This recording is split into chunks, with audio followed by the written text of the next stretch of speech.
မင်္ဂလာပါရှင်အာနာသိန်းစစ်ကောင်စီလက်ထက်မှာအာရကန်ရိုဟင်ဂျာဆယ်ဗေးရှင်းအာမီအာဆာအဖွဲ့လှုပ်ရှားမှုတွေများလာတာကိုတွေ့ရပါတယ်။2019ခုနှစ်ဩဂုတ်လ25ရက်နေ့က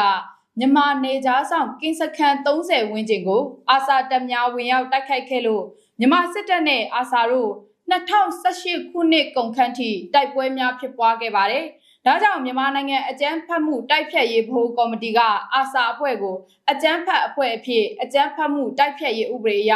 2019ခုနှစ်ဩဂုတ်လ25ရက်နေ့မှာကြေညာခဲ့တာပါ